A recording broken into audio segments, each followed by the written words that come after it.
and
of alleged disappearances have also turned out to be arrests made by police officers. In such cases, the suspects have been duly arraigned in court. I must, however, make it very clear that there is no attempt to justify or excuse illegal arrests. Such would be a serious threat to the life and liberty of citizens. I condemn any excessive or extrajudicial action which puts the life and liberty of any person at risk, including disappearances and threats to life. I urge all Kenyans with information about such cases to forward the information to the Directorate of Criminal Investigation and to IPOA, where they suspect members of the police service to be implicated. I am aware, for example, that many of the cases that have been raised are being handled by the Independent Police Oversight Authority, an important step in accountability and justice. Many citizens, as well as various organizations representing and championing women's rights and welfare, have expressed concern about gender-based violence and the increasing cases of killings of female victims by male criminals motivated by primitive expressions of gender-based brutality and impunity. Left unaddressed, these incidents will cause the women of our nation to feel increasingly unsafe, even in their own homes. This is both tragic and unacceptable. It also complicates, in disturbing ways, the struggle by Kenyan women for inclusion, for equality, for dignity, social justice, their rights, their protection, a section of our society that has been marginalized for a long time. I am aware that most of these cases of murder of women by men have been investigated and prosecuted. It is my hope that in due course, those found culpable will face the full force of the law.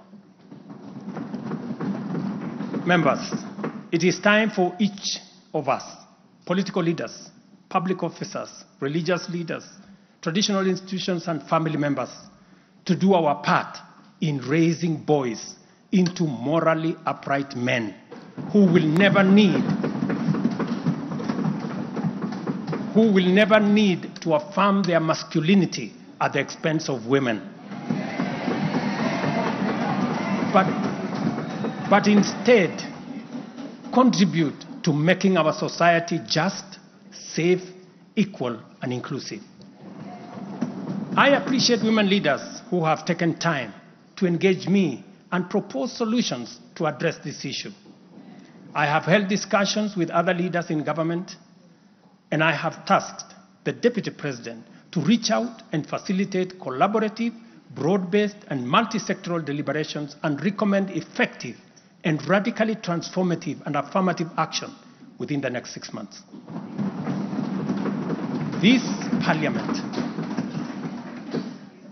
parliament will recall that early in my tenure, I engaged the leadership of both houses with recommendations on a working formula to actualize meaningful inclusion of women in national leadership. We must seriously question the drivers and the motives of resistance and reluctance to take the next step in actualizing the 2/3 gender rule. We must call out those who continue to sabotage this right of women to contribute to the governance of our nation. Women are not second-class citizens. They deserve equal representation at all levels.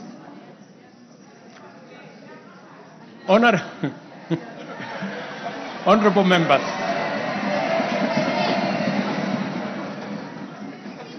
without a doubt, honorable members, without a doubt, every shilling of our national revenue matters and must be used to deliver maximum value to Kenyans. Wastage, corruption, and the abuse of office are grave risks to national transformation and a direct threat to the well-being of the people. I have given my full commitment to serve as a responsible steward of public resources.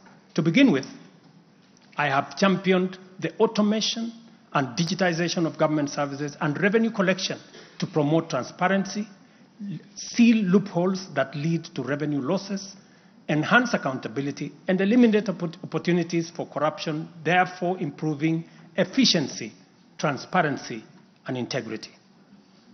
I am delighted to report to this House on the dramatic improvements we have recorded by automating and digitizing our revenue collection and service delivery through eCitizen. We have so far digitized 20,855 government services, up from 350 in 2022, representing an increase of almost 6,000%, while we have significantly improved revenue collection. Take the case of Kenya Wildlife Service, whose total revenue for the year ending June 30th, 2023 was 5.3 billion. But after implementing a digital revenue collection system, the revenue grew to 7.6 billion in the year ending June 30th this year, representing a 43% increase. This initiative alone has firmly put KWS on the path to self-sufficiency, freeing the corporation from reliance on exchequer support. I commend the teams at KWS, as well as all other government institutions that have leveraged technology and the digitization process to improve revenue collection. Under the Digital Health Act that you members passed in this House, we are determined to enhance efficiency and transparency provided by technology in the provision of healthcare services to eliminate fraud and fake claims.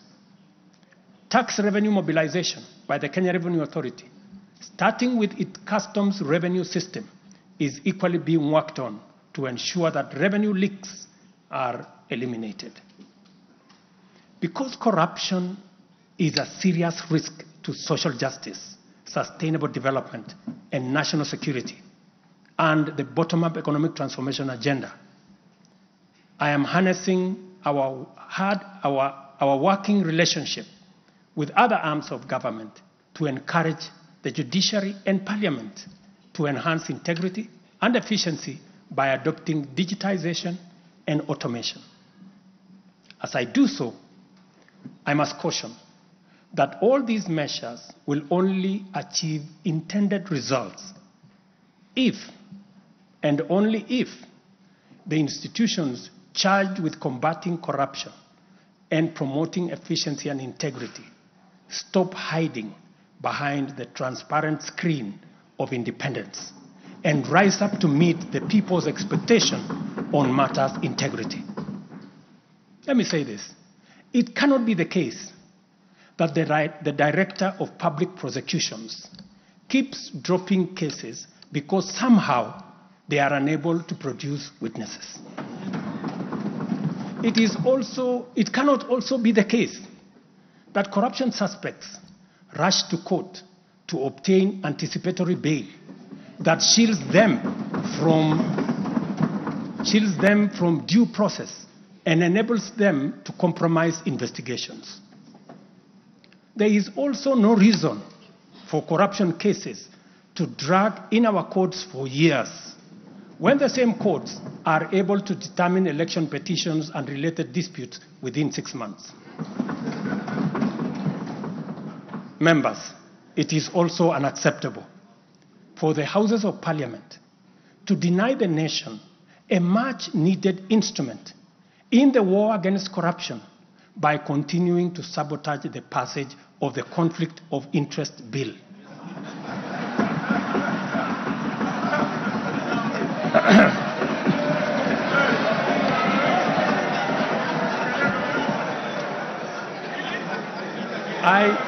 I implore you, honorable members, to stop dragging your feet on this bill, unless, my friends, there is a conflict of interest in the passing of the conflict of interest legislation. Similarly, the National Treasury has been dragging its feet in the implementation of an e-procurement system for the last 10 years. Today, I have directed the National Treasury to roll out the e-procurement system by the end of the first quarter of 2025 and ensure that going forward, only procurement undertaken through this system is sanctioned and paid for. Of the many difficult assignments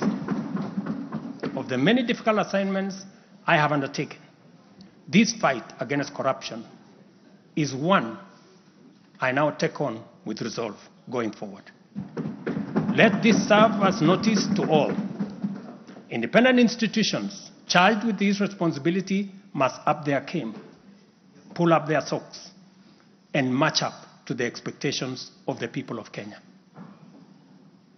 Honorable members, I have stated in the past and now reiterate today that in the face of undisputed evidence or credible information on corruption, I will not hesitate to take decisive action.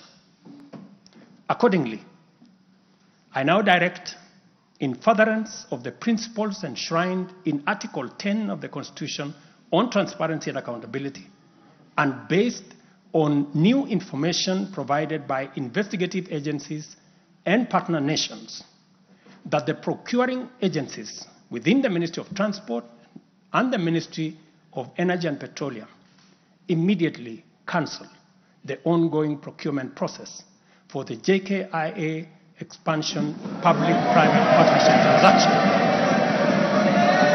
as well as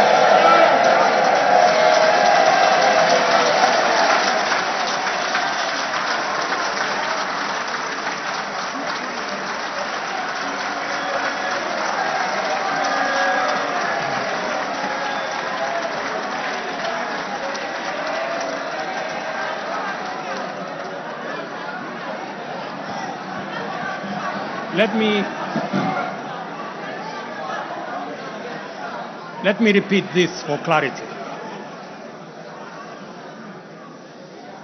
I have said that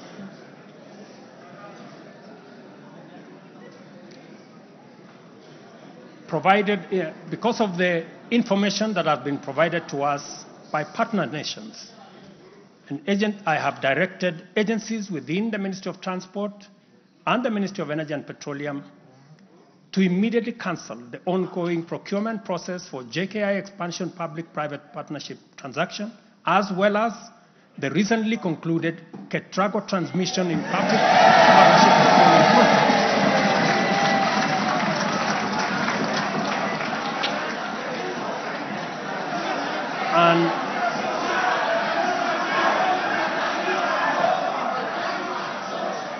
and immediately commence the process of onboarding alternative partners, because these are important projects. Honorable members, the work of taking our nation forward is our collective responsibility as citizens. For this reason, we value the contribution of all, whether they come in the form of support or encouragement, suggestion or proposal, criticism or protest. I believe that the most powerful component of leadership is listening and learning. Therefore, I engage with you and listen to all citizens, their elected leaders, public officers, administrators, teachers, and other professionals, learners and the youth, farmers, fisherfolk, pastoralists, traders, craftsmen, artisans, nurses, doctors, community health promoters, and workers across all types of sectors in every sector. I listen too to religious leaders, the civil society, industrialists, entrepreneurs, and professionals. Their contributions and everyone else's have my full attention and commitment to respond through positive, affirmative action that takes the national transformation endeavor forward. I commit to continue listening and acting, to engage, debate, deliberate with you, and to take your input into consideration in serving our nation. By design, the bottom-up economic transformation agenda is defined by its capacity to elicit feedback in the course of implementation and incorporate the same in making improvements and further progress.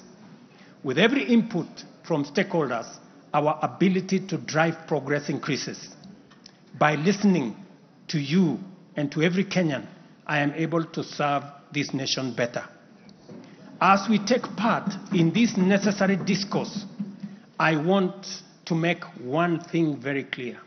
I am fully invested in the success of the strategies, policies, programs, and projects under our plan. For this reason, I am committed to do all it takes and work with every willing Kenyan until we succeed, because failure is not an option.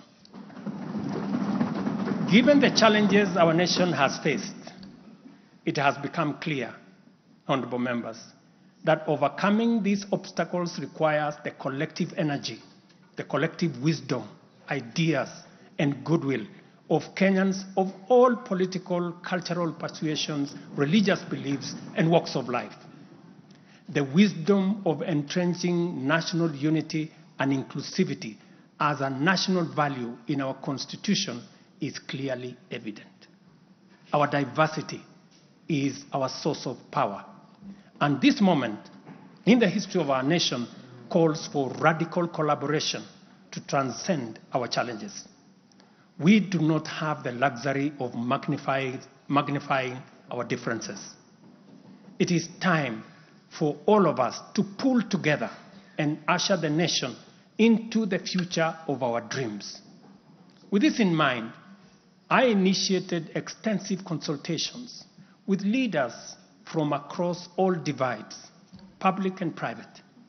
Through these engagements, we resolved to reimagine unity and inclusivity and harness the full potential of our nation through bipartisanship, which culminated in the formation of the broad-based cabinet. The imperative to accommodate the contribution of leaders across the aisle inspired us to constitute the broad-based government, a partnership based on shared purpose and premise on a commitment to bring our national values into action to turbocharge the implementation of the transformation of our nation. Being a farmer myself, transformation is like farming. A lot of resources are invested in plowing the land and planting the seeds, after which there is nothing to see for all the work except stretches of bare earth. Impatience might lead to anxiety and lamentation of the waste of effort in seed buried in the earth. However, after a brief wait, seedlings sprout, requiring close attention, weeding, and patient tending into the crop that will be ready for harvest. So is economic transformation. It requires hard work, investment of resources, patience, and faith. We have planted the seed, and all over the field, it is beginning to sprout. While admittedly there remains much to fulfill, our collective hope to deliver the national economic transformation that this nation so dearly deserves is on course. I am proud to declare that we have also made undeniable progress in building on the strong foundation laid in previous years and getting the National Development Project off the ground. Honorable members, from the reports that I have the honor to table for your consideration and debate, there is reason to be optimistic that our forward march is unstoppable and that our capacity and commitment to live and work by our national values and principles of governance are stronger than ever before. Our nation is a proud member of the international community, making our contributions to the global progress boldly and with great determination. We stand collectively facing the dawn with confidence that our expectations of a bright daylight is not in vain. In summary, honorable members, and all fellow citizens, the state of our nation is resilient. And now, honorable speakers, it is my pleasure to submit to Parliament the following 3 reports as required by the Constitution. Number 1 is the report on all measures taken and progress achieved in the realization of national values. The second, report on progress made in fulfilling the international obligations of the Republic of Kenya. And the third, report on the state of our security. Now, therefore, I hand over the reports to the Speaker of the Senate and to the Speaker of the National Assembly. Thank you all. God bless you, and God bless Kenya.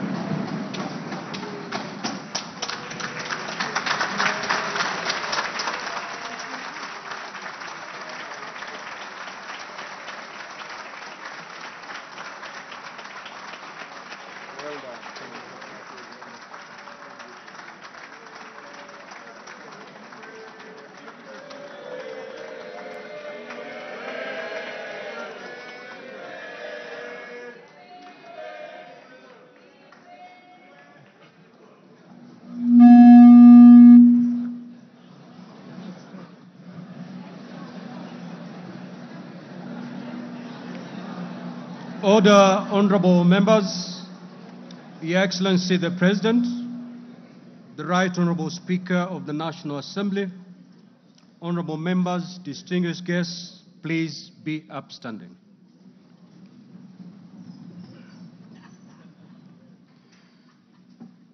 Come to the conclusion of the business of the day, and it is now time to adjourn. The Senate stands adjourned until Tuesday, the 26th of November, 2024, at 2:30 p.m. in the Senate chamber. Honorable members of the National Assembly, the National Assembly now stands adjourned until Monday, 25th November 2024, at 2:30 p.m. May I also take this opportunity on Monday. I repeat, the National Assembly stands adjourned until Monday, 25th November 2024 at 2:30 p.m. May I take this opportunity to invite all honorable members and our guests to a reception at the Parliament courtyard.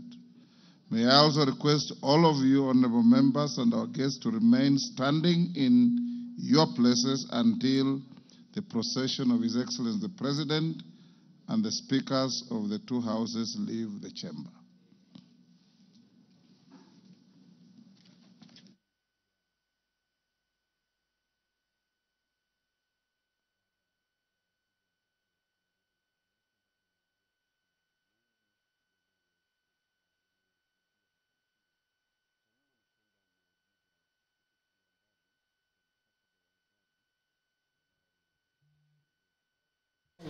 All right, that is President William Ruto, of course, at the State of the Nation address at the National Assembly. Now I want us to cross over to the National Assembly, outside the National Assembly, where reporter Joel Chacha is on standby with an update and also reactions as far as the State of the Nation address is concerned. Well, I'm coming to you live from the Parliament buildings. Interestingly, Robert Chacha is a former colleague of viewers, but we get to share names, and he's also a friend. And the President has just concluded to issue the State of the Nation address. Interestingly, what features prominently is the cancellation of the Adani deals. That is as far as the JKA takeover deal is concerned, and as well the energy deal that was already signed and had actually kick-started. And right now, just to engage and to get the reactions of various MPs and senators. Right now, I'm joined by the Nyandarua Senator John Metro. Thank you so much for getting time. You are Rigathi Gachagwa's ally. He once termed these Adani deals as a scandal. Right now, President William Ruto has cancelled. However, is it because of what the indictment, the US, or the interests of Kenyans? Thank you very much. I'm very happy that he has now been finally vindicated.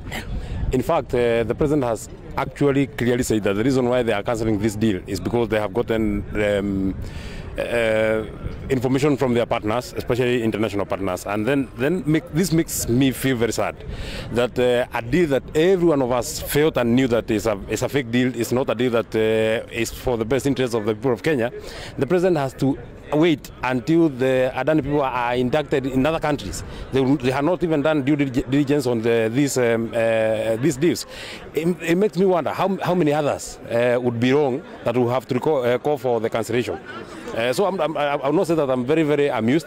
This is exactly what we expected, that this deal, it quacked like a fake deal, and it has been proven to be one.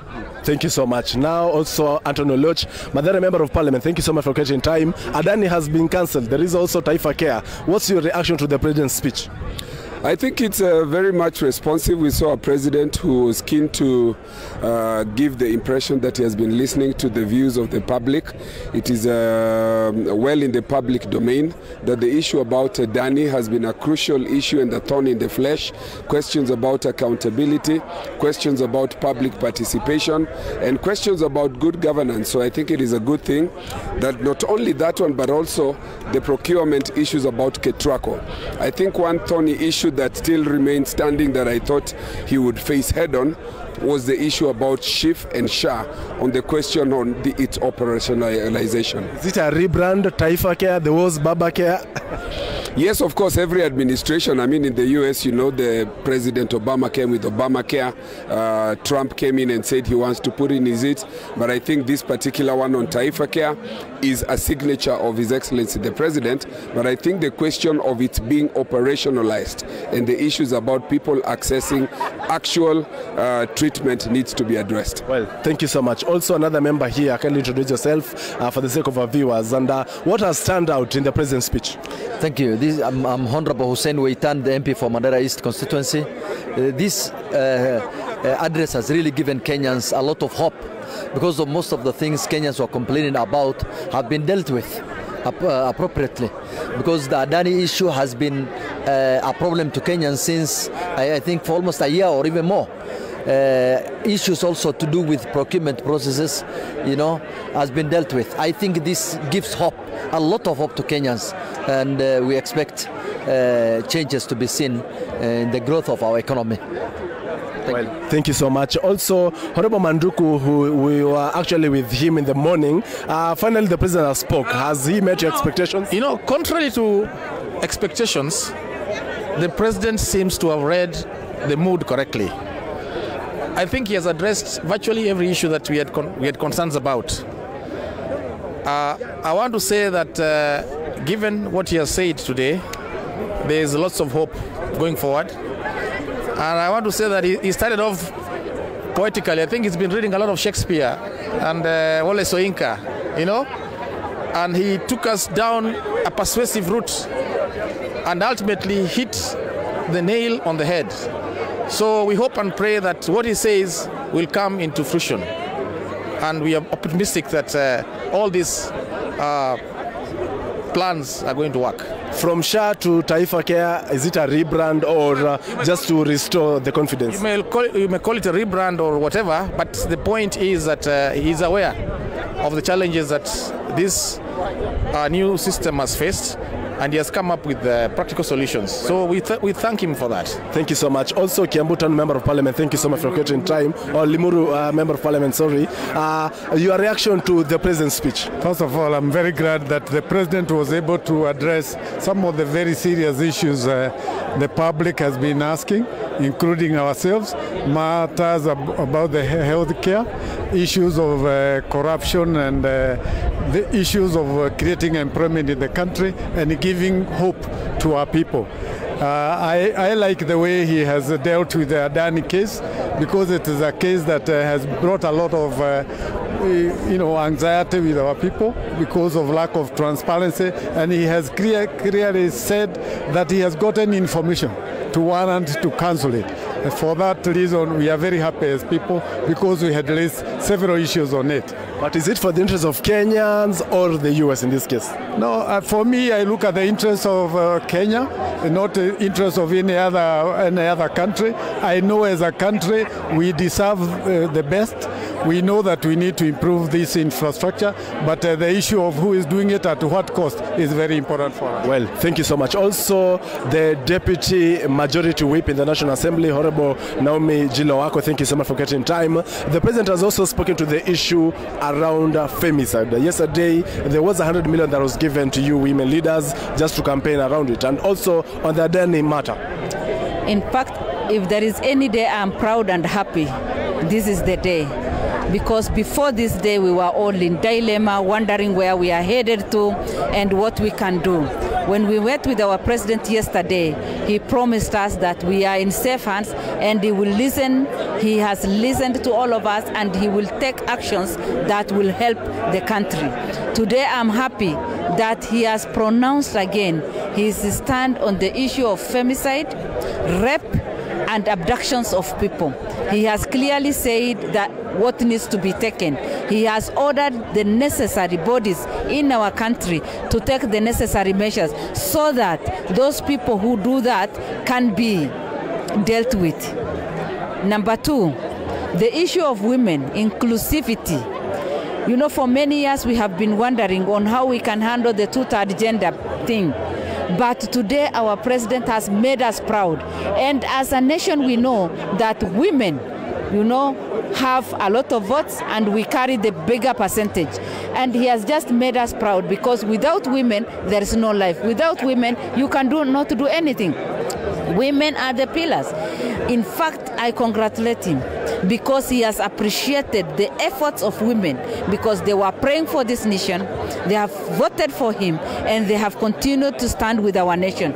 I'm proud of our president, and I tell all the ladies, let us be proud of ourselves and do what it takes to save our country and to serve our people. Thank you. From Marsabit County, we shift gears to Nandi Hills. Mheshimiwa Bernard Kituru, rather, thank you so much for getting time. How do you react actually to the issues that the president has spoken to? I think this was one of the superb speeches that the president has been able to issue on the State of the Nation address, capturing every matter and all the concerns that Kenyans had. It was a very comprehensive speech. Of course, the icing of the cake was on touching on the critical issues like the digital transformation of what is happening in the country, the SHA and the SHIF. Those are the matters that have been of great concern to Kenyans. The contracts like the Adani projects that he has been able to cancel all of them. So those are the femicide issues, the concerns on our beloved women who have been facing threats to their lives and relationships. I think the president has been able to touch on all those matters. So I'm very proud of the president of Kenya. I hope now with the stamina that he has created, the emotion that he has now built, the next year will be quite different in the direction in which our country is taking. Thank you so much. Allow me to quickly engage the chair of the Finance and National Planning Committee, Honorable Kure Kimani. Thank you so much for getting time. The next share budget is hinted so. Are you going to take over first of all from Ndindi Nyoro? And how do you react to the president, especially addressing on matters economy and the concerns around the PPP? Thank you very much. One of the things I celebrate is that public participation has been proven not to be an excess and futility. And this time around, I'm not just talking about public participation that we use in the normal running of government, in the normal running of parliament.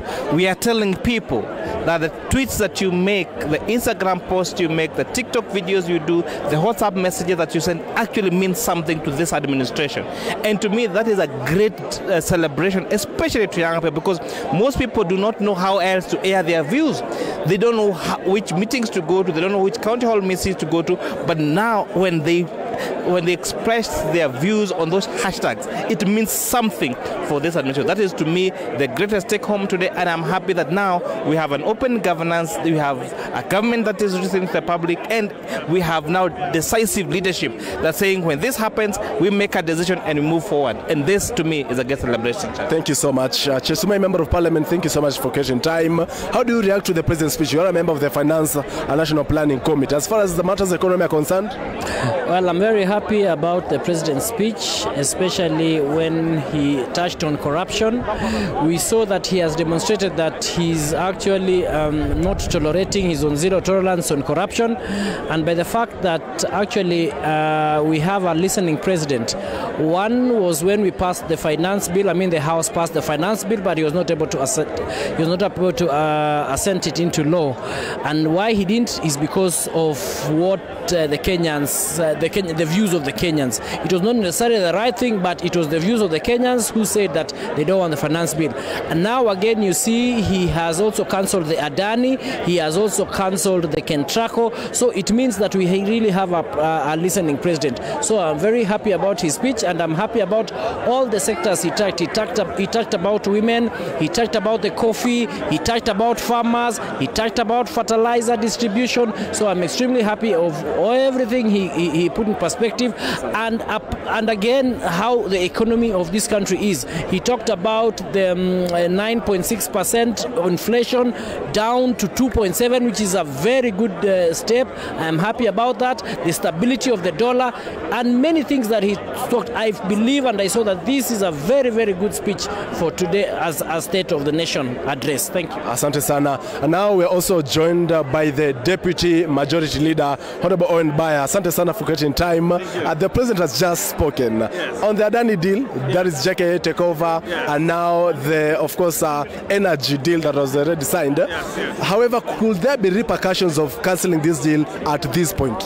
I think what I know is that government had not committed itself in terms of contracts. It was still at negotiation level, and therefore at that particular level I do not see any kind of issues with it, because there weren't commitments that had been put to pen and paper, and therefore cancelling the Adani deal, I think the Kenya government comes out clean, because there were no commitments, there were no contracts that had been signed yet. It was still part of the negotiation, and therefore, but I also want to say this, as a country we are bouncing back. We have had issues in the country, and many people have said, but I think the President has taken it up upon himself and has provided leadership.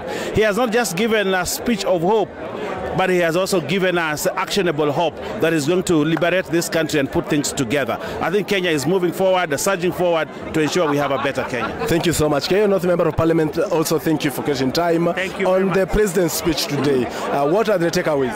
Thank you very much. Chacha, I want to say that today I'm a very proud Kenyan, a young leader.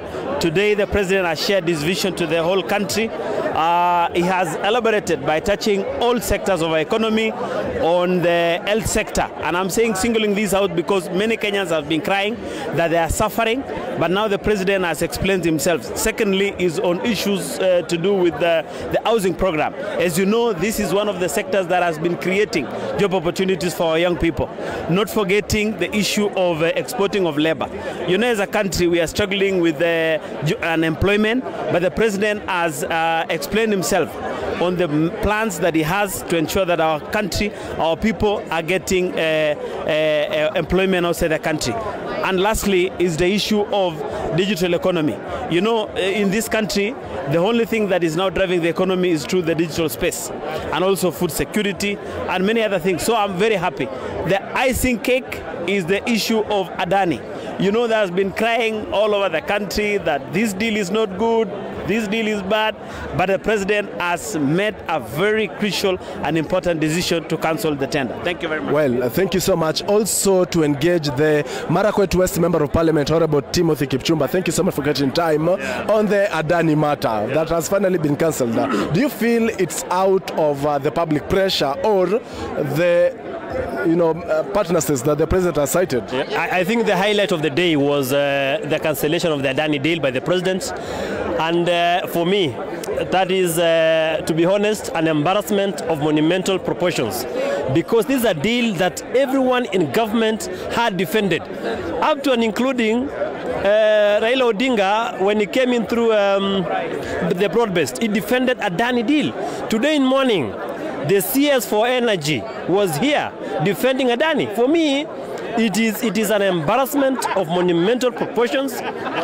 In fact, all those who participated in the signing of a Adani deal, action should be taken upon them because they were involved from the beginning. So that means the government was never advised by those who are responsible in the ministry to advise on the legality of this particular deal. Finally, there will be consequences because this is a contract that has been signed. There is a breach of contract. So there will be consequences that will follow the cancellation of that particular contract. Thank you. Well, thank you so much. Also, the Alego Songa Member of Parliament, Honorable Atandi.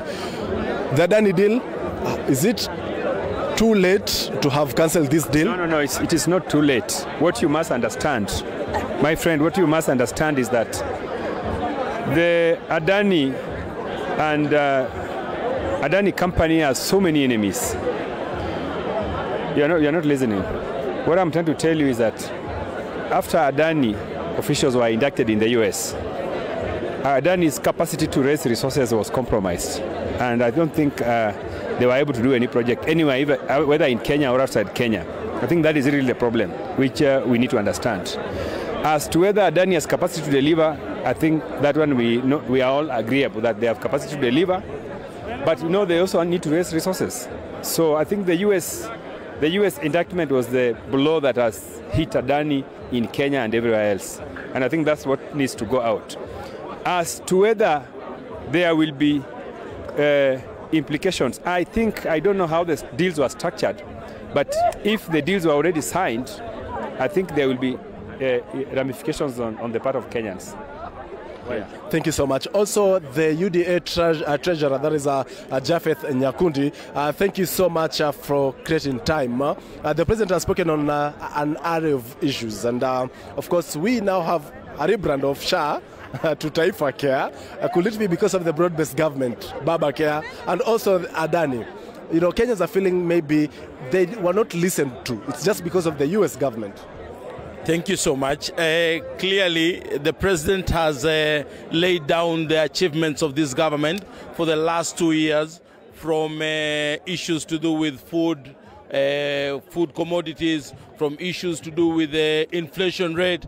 This is the first time the inflation rate has moved from 9% to about 2.7%, which is a very big achievement to us. The dollar has moved from about 169 shillings to about 129 shillings. This is also a very big achievement to the country and to the nation. On the SHA and SHIF, we have the president has said the SHA and SHIF has had its own teething problems, but it is a good thing for Kenyans because the universal health care has been promised from the beginning, during the Uhuru time, during the Kibaki's time, and he has assured Kenyans that the universal health care must work this time round, which is a good thing to Kenyans. On the Adani issue, it is a good turnaround. Any politician should listen to the people, and clearly the president is a listening president, and he has decided to listen to the people of Kenya and done the necessary. Is it the people of Kenya or really the US? number one, it is the people of Kenya because he serves the people of Kenya. And number two, the Adani issue has been a thorn in the flesh, not only in Kenya but also in the US. And because of that, I think he is a responsible president who has seen that he needs to do what he needs to do so that the people of Kenya do not lose in anything. And I want to appreciate him because I think this is one of the best presidential address that we've ever had in the Republic of Kenya. Also, Amoy, allow me to get the voice of women. Honorable Christine Wambaka, thank you so much for getting time. Yes. The president has also talked about the issues of security, femicide in this case. What do you make of the president's speech and also on Adani? Thank you. And Taifa Care. Yeah, this is Christine Wambaka, CIA woman representative. I'm very, very impressed with the president on the issue of women and insecurity. One, he says that those who violate the rights of women will be prosecuted and that they will actually face the law. Two, he hopes that very soon two-third gender rule will be realized so that women should be treated on equal basis and given opportunity just like men. In fact, he said that men should learn that women are fighting for their rights and that their lives should be secure and safe. The Adani issue is a wonderful thing. It has been a thorn. It has been a thorn in the flesh, and people have castigated doubt as to whether the Adani way would ever work and improve Kenya. But I'm happy that the president has turned his mind, has changed his mind, and therefore Adani has been dropped, and the issue of Adani is no more. Thank you. Well, that's from Siaya. We shift gears now to Homa Bay County. Yes. Honorable Osogo Bensouda. Yes. The president has spoken on the Adani deal. Yes. And Kenyans are saying, why cite the partner states and not Kenyans? I want to say that he has done his research this time. And as other colleagues have also mentioned, I think this was a precise presidential brief to us. What I would say about Adani, it is an issue that Kenyans and the workers had complained. Many questions had arisen regarding procurement issues, regarding the reason as to why it was being changed. I'm in full agreement with the decision that has been taken, and that sinks well that even Kenya should be given a chance and we don't focus on other nations. I want to give my few comments on the presidential speech of today. One, we are seeing that there are gaps that are still lacking. One, I would want to talk on revenue allocation. And I want to talk on the system, automation system, which is very good. And from figures even from Kenya Wildlife alone, we have been told that it has risen from 5.4 billion to 7.9. My question is, or a gap that is still lacking, is prudent utilization of what has been collected through system of automation. Well, now the Vice Chair of the Trade Committee, Honorable Miriam Kitani, also the Aldai Member of Parliament, the President has spoken. You're always interested, of course, on matters economy and trade. And specifically on the Adani deal, is this coming too late, perhaps with the ramifications that could be there? I mean, Adani could sue Kenya and they could end up getting billions of shillings. It couldn't have come at a better time. I think you know that I also sit in the PIC Committee on Energy and Commercial Affairs, and I think one of our sittings, we actually suspended the process of Adani, and today I'm so happy to know that the President has heeded to our call as parliamentarians, because we also saw that the process, it is not the issue, it is not actually the person or the company, but the process of procurement of these services was not done in accordance with the procedures and the law, and that is what we were fighting as parliamentarians. We are happy that he has suspended this particular process, especially for the one that the contract had not been signed. For this one where the contract has been signed, you will also recall that the judiciary has also declared the Privatization Act, which was used to sign up this contract, the privatization as unconstitutional. So therefore, you had to just stop this contract. On the issues of milk, which comes through our purview as a trade committee, and the issues of coffee, I must commend the President and say that the executive have done their job. And today, More farmers are getting happier because there is milk that is being given to them at a good price, and coffee, the prices cannot be any better because the prices of coffee are now better compared to what it was before. The quantity of coffee that we are selling today is higher than it was before. But more importantly, in the president's speech, and what I like the most, is about the femicide. It has been a thorn in the flesh, especially of women. And I think you will recall that yesterday we were at State House as women, asking the president to take a decisive stand and come at the forefront on these issues of femicide. And I'm so happy that today, ahead of the activism that is beginning on 25th, the president has spoken about it in the State of Nation address. And more importantly for us is about our ladies, our men, and especially our young boys, about teaching them about how to survive in life, because a lot of this comes because of social issues as compared to actual crime-related issues. And now, Honorable Joseph Makilap, a member of the Finance and National Planning Committee, and on the whole issue of the economy, the president says it has improved. But Kenyans argue that they are yet to see money in their pockets. It is true that the trickle down of the benefits of this economy has not reached the ground. And the president explained that it is a process. When it's a process, we don't expect the results the following day. Kibaki took about 3 years to recoup the economy of this country. William Ruto is not a miracle. He will be able, and all of us, the policies that government make and we pass in this parliament, will be able to have what is called a trickle effect to the crown, given time. So we believe that when the environment keeps on improving, when the institutions getting on profits, and cost of living going down because prices of basic commodities are also going down, then that is the right direction.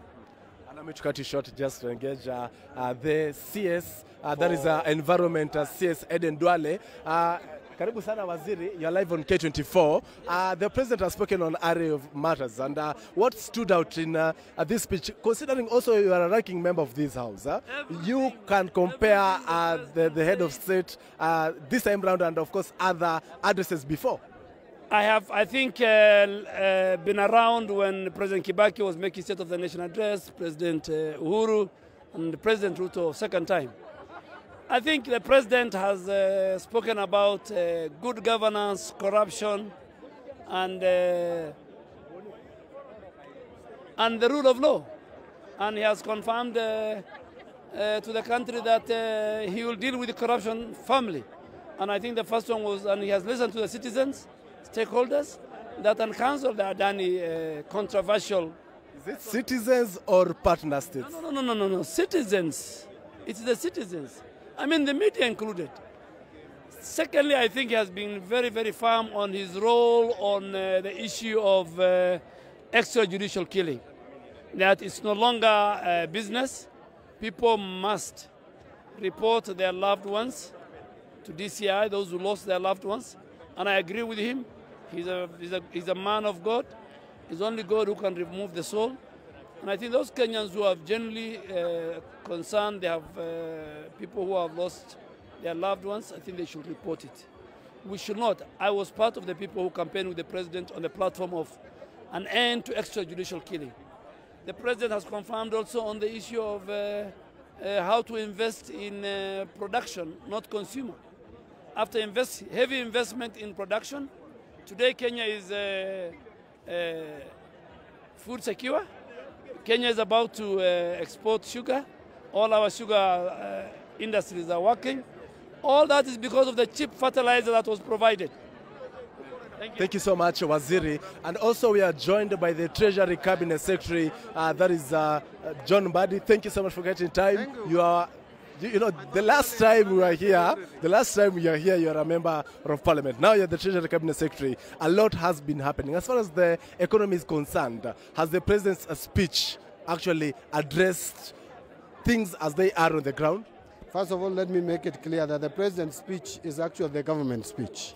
And so anybody in government, myself included, associates with that, we associate with that speech. The president has talked about state of the economy and is spot on. Economy is looking up. To me, the future is bright. All the fundamentals look positive and working. What we need to do is just to consolidate the gains and have the peace, and we move forward, and the Kenyans will have better life. That is number one. How much had we committed already to the Adani deal, or the ramifications of the cancellation? You know, the issue of Adani bill, and I spoke about it at the Senate and then the National Assembly, we were way too far. The Adani procurement process had just begun. We were still doing due diligence.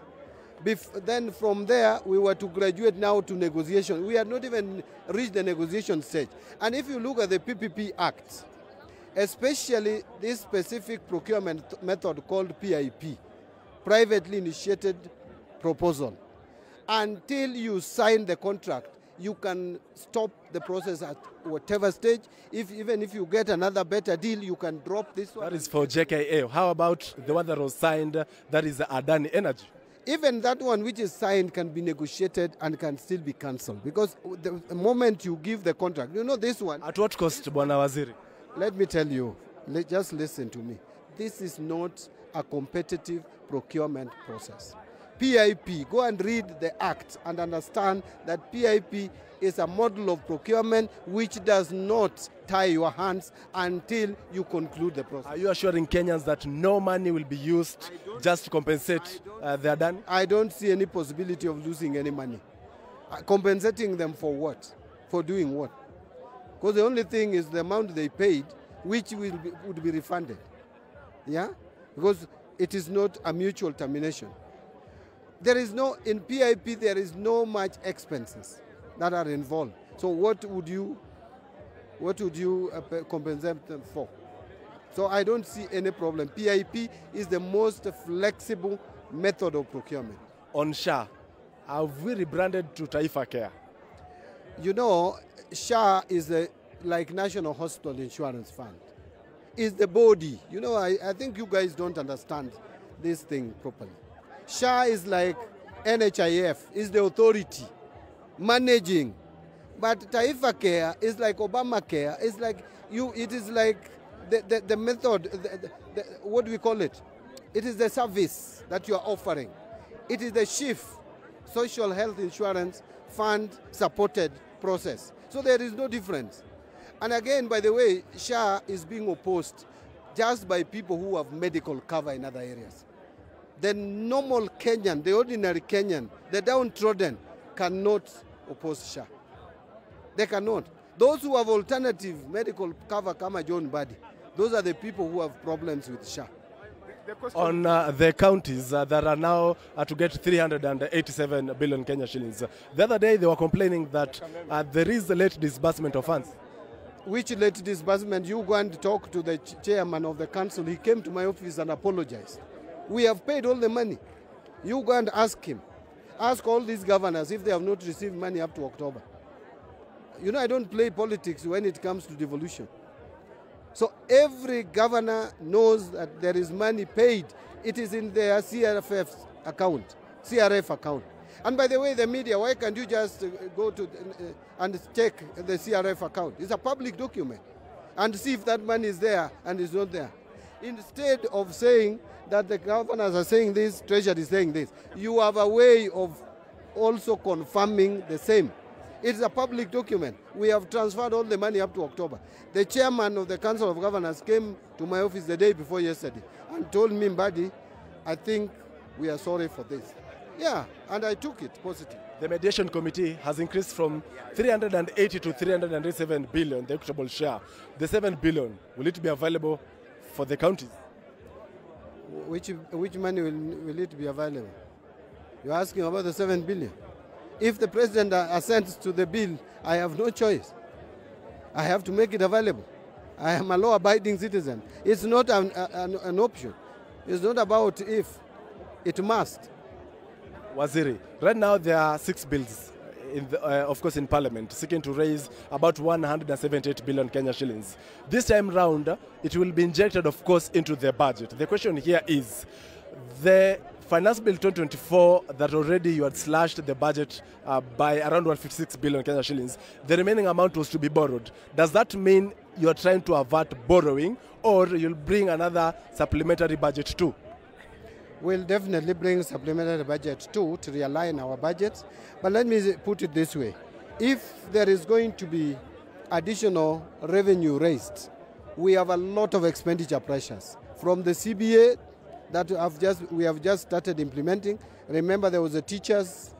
We implemented the CBA.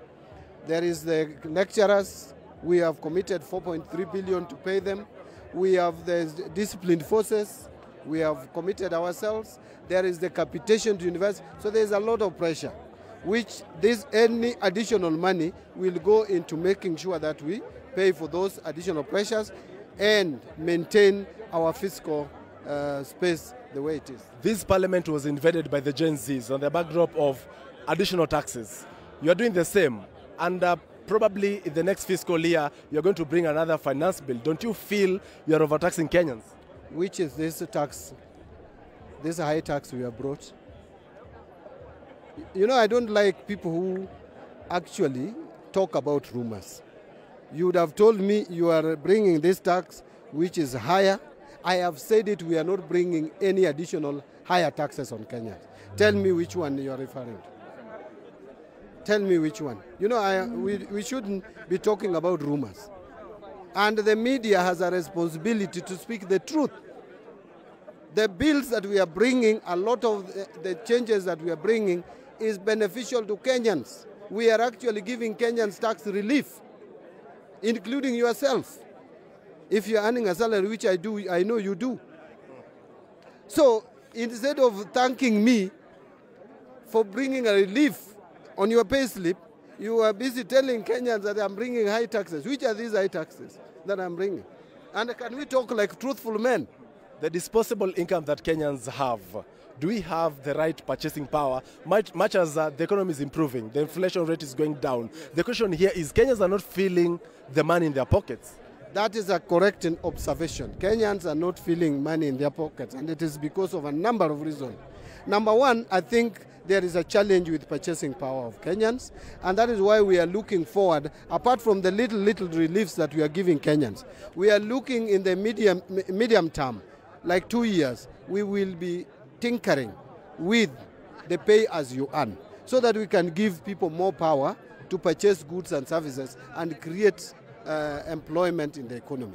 Secondly, the other reason why Kenyans are not having money in their pockets, there are 3 reasons. I've said one. The second one is the interest rates, which is crowding out the private sector. And therefore, the businesses are not borrowing money to expand and employ more people so that people can have money in their pockets. We are addressing that. Today, as we speak, the 91-day Treasury bill is trading at less than 12.4%. About 4 weeks ago, it was above 15%. We are doing a lot to reduce that and free money to the private sector. Lastly, it is an issue of pending bills. We are working towards settling pending bills to bring liquidity to the economy. So, my friends, a lot is happening. There are a lot of challenges, but a lot is happening and will continue to happen. Please send the right message out there. I am not increasing taxes on Kenyans. The people that I want to tax now are actually people who are taking advantage of our economy, raising funds here, but are not paying taxes, and they are not Kenyans. And the pundits have been saying perhaps Ruto gave you a rope to hang yourself. Have I hanged myself so far? Have I hanged myself? If I've hanged myself, you are there, you can judge. I don't see any possibility of me hanging myself. I am only seeing a possibility of helping Kenya make positive progress. Thank you so much, Waziri. He is the Treasury Cabinet Secretary. That is John Mbadi, CPA John Mbadi, who was just talked to us, of course, on the state of the economy shortly after President William Ruto addressed the nation. And he has, in fact, actually explained on why Kenyans are not feeling the money in their pockets, much as they say the economy has improved. And now to also engage the Embu Senator, we with you earlier on, and the president's speech, he has spoken, of course, on a number of issues. How do you react to it? Asante, mimi ni Senator wa Embu County. Tumefurahia sana na serikali yetu kwa sababu rais wetu ameongea kitu ile watu wako wanaelewa, wana expect. Kitu ya kwanza ni kumshukuru kwa sababu ameongea mambo ya agriculture, akaongea mambo ya afya na pia akaongea mambo ya elimu na pia mambo ya afya. Amesema kuna wakati itafika ukute kama ni mambo wale wagonjwa wale wamegonjeka sana na wana pesa hawatakuwa nalipa na watakuwa nahudumiwa njia ile inafaa, kwa sababu kama ugonjwa ile mkali sana ni ugonjwa wa kansa. Kwa hivyo ningeomba kila mtu wote ajiandikishe kwa SHA, lakini ile kitu imestua watu ni mambo ya ile JKIA na pia mambo ya K24 vile amesema hiyo procurement amefutilia mbali. Kwa sababu unajua kulikuwa msukasuko kwa siku kadhaa, kwa sababu nakumbuka wiki jana na leo kumesemekana ule andani ule alikuwa contractor mkubwa ako na kesi kubwa sana kule Amerika, na tumefurahia sana. Na wakati rais amesema mambo ya kufutilia hiyo procurement, mpaka parliament ya Senate na parliament ya MPs wote tumeamuka chini na watu wakashangilia. Kwa hivyo najua tukiendelea hivyo serikali yetu ya muungano na pia ya Kenya Kwanza ambayo inaongozwa ni William Ruto na pia deputy wake anaitwa Professor William Kindiki, itaonekana tukiendelea hivyo mambo itapandilika. Na pia ameongea mambo ya dola vile imekuwa na usito mkubwa, na pia akasema inflation ilikuwa 9% na sasa imekuja 2.7%. Kwa hivyo nataka kuuliza watu wote, tumeona rais ni kama amesikiza makanisa na ni kama amesikiza kile ya watu wote, ndio tuwe. Kwa hiyo tukiendelea hivyo pesa itakuwa mkononi. Asante, ni mimi Senator wa Embu County. Vile vile nizungumze na Mheshimiwa Mishi Mboko. Asante sana kwa kutenga muda kuzungumza nasi. Adani imeweza kufutiliwa mbali, lakini Wakenya wana wasiwasi. Je, ni kwa sababu ya Marekani ama ni kwa sababu ya wananchi? Mimi kwa hakika nataka kwanza nimshukuru Mheshimiwa Rais Daktari William Ruto kwa hino sakata ya Adani.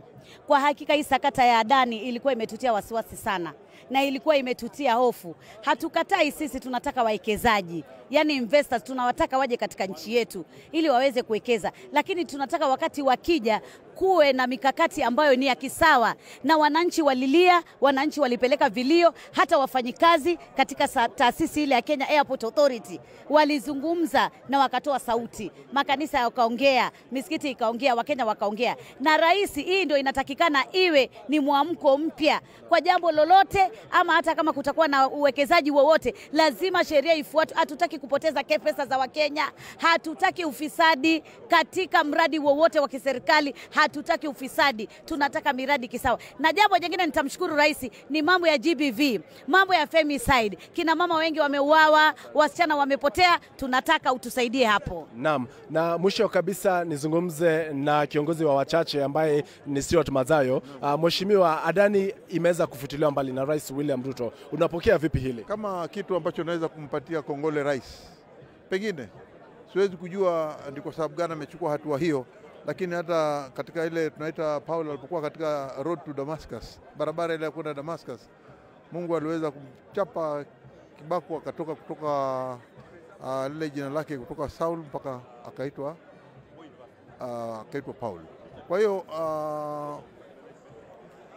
ni pengine ni mwelekeo mpya ambao hatuwezi kuelewa nia zao ama kumetokea nini hususan yeye kuchukua hatua kama hiyo.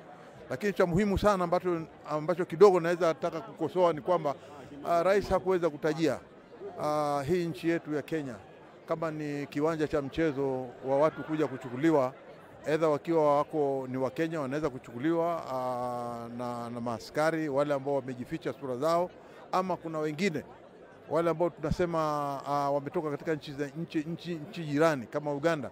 Tuliona kwamba Waganda waliingia hapa ambao ni maaskari na wakaweza kumshika kiongozi wa upinzani katika Uganda, Kizza Besigye, ambapo ni jambo ambalo katika sheria zote katika za ulimwengu zile za binadamu si sawa kuweza kushika mtu aliyekimbilia usalama.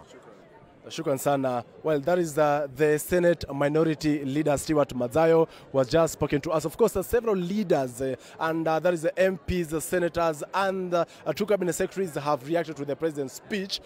This is an annual event that usually takes place, and President William Ruto has just, of course, given his State of the Nation address, spoken on the several issues, but chiefly outstanding is the matter on Adani. And so we wait to see whether there will be ramifications of the cancellation of such a deal and also other matters that the president spoke into. But that's all here from the Parliament buildings. I now hand over back to you in studio, Brian Amwai. Governors were there. It was a big ceremony. All right, that is Joel Chacha. Thank you so much for that particular recap on exactly what is happening, what was happening today, rather, as far as the State of the Nation address is concerned by President William Ruto today. And I have quite a few minutes here. I just want to give you a minute or two each for your final remarks on this particular event that has happened today and what you take on, especially one that will say actually is the news that is making headlines today as far as this particular State of the Nation is concerned on issues to do that. And let me start with you. What does this mean for the nation moving forward, Prof? As we wind up? First of all, I'll end with Adani because these ones will go very fast. First of all, the president has talked about making revenue collection efficient, which is not the problem. I told you earlier. The problem is making resource distribution efficient, because when you are collecting efficiently, the problem in Kenya is resource distribution, which creates inequality, where some people get, some others don't get, others get too late. That's where the problem is, resource allocation and distribution. Secondly, the second point I have is I'm just surprised that ODM came to government, and we have been saying that ODM is in government. Now, the ODM Minister of Energy, ODM Minister for Treasury, is being surprised by the president by cancelling a Adani deal when they were defending in the morning. In the afternoon, in a difference of 3 hours, the president cancelled. So is ODM in government, or they are just around the government? They are busybodies and they don't make decisions. How comes a CS who reports to the president directly did not know the president was going to cancel this? And then I want to also question the story that it has been cancelled. Mbadi said they had signed no deal, they had due diligence. So how do you say a deal has been cancelled? The president says the deal has been cancelled, then you tell us that there was no deal. So what has been cancelled? So there was a deal. Then he said, even if they were signed, they have been cancelled. Contradictions. I'm saying, it's unfortunate that Mbadi is the one saying this. Okay. I'm so heartbroken. So the real reason why Adani has been cancelled is not that the president has discovered that Adani deal is bad. Adani is incapable by the very fact that Adani has been inducted in the US, the reputation is gone, they have ceased to be an entity capable of carrying the deal. So it's like someone saying that I'm dating a lady, and then the lady discovers that they are incapable of getting married because maybe they have another marriage that they are running, but they didn't tell me. Then I go and tell the press that I am no longer interested to marry that woman.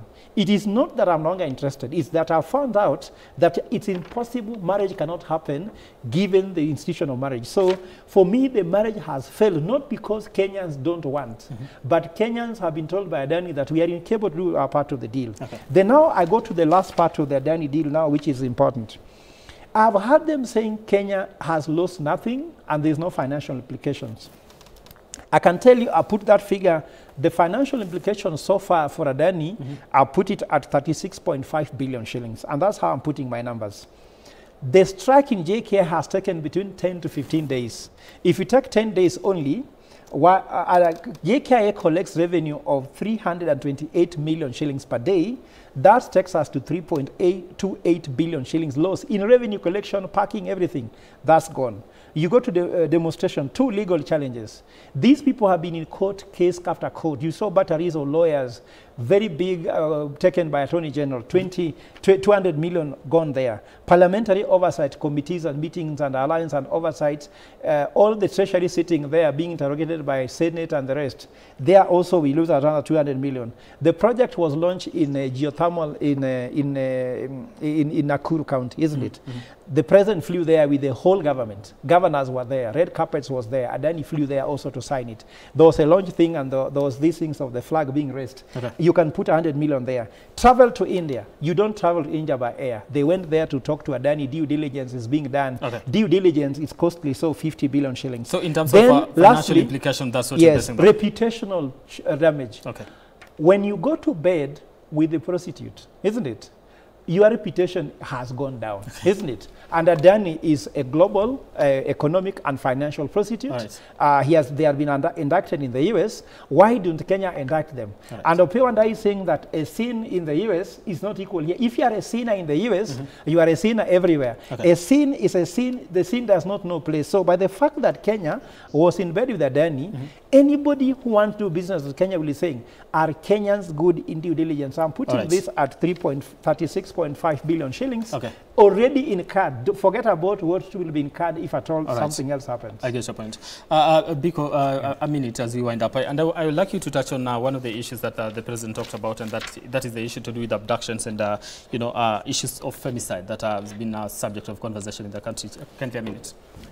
Great. Thank you very much. I'd want to just sum it up by finishing by highlighting just the issues to do with femicide and gender-based violence.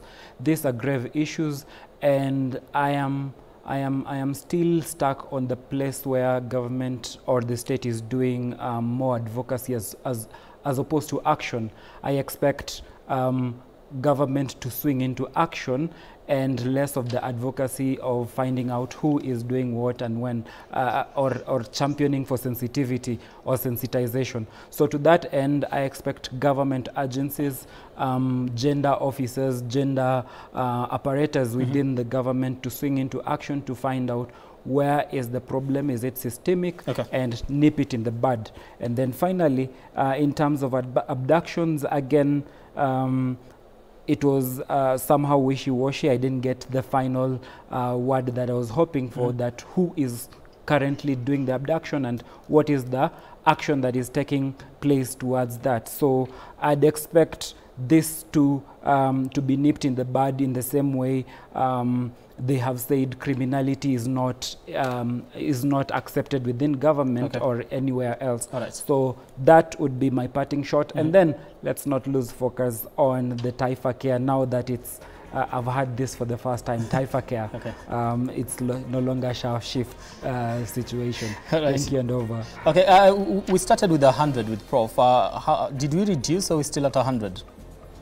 I think I usually start by giving people 100%. The president began with 100%. He arrived on time.